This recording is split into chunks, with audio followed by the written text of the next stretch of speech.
Alrighty, so here's a quick and easy way to make some little mini pizzas. You're going to need canned biscuits. Any brand will do, but I like the cheap ones because they're easier to work with. Some kind of pizza sauce. You can make your own if you don't have any.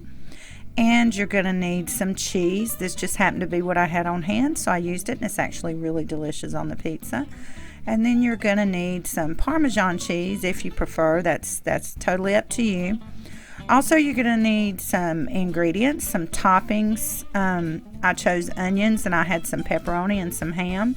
And just take a little bit of all-purpose flour and sprinkle it on your surface there, and take your biscuit and use whatever you got to roll it around. I don't have a rolling pin, so I just used a clean tumbler, and just roll it as flat as you can get it, because with these biscuits it actually is going to taste more like a pizza crust the flatter you can get it. So you don't want those to get really fluffy and chewy. I kind of like the flat pizza. You see my pan is a little dirty there. That's because this is the second batch I'm doing, so I don't want to hear any "ew, that's gross," because anyway.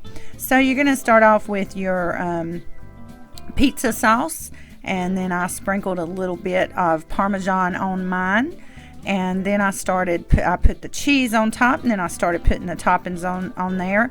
And this is a lot of fun if you have young children, and it gives them something to do while they're stuck in the house during this whole stay-at-home thing. So you just want to put all your toppings on there, and then what I'm going to do once I'm done is I'm going to bake this at 375, and it took mine between 15 and 17 minutes to cook. So you just have to watch them and see. You keep checking the.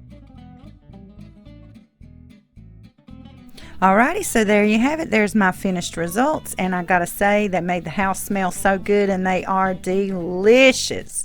So if you like my video and you like my channel, be sure to hit that subscribe button down below, like and share this video, and come back for more. Peace, y'all. Bye bye. Everybody stay safe.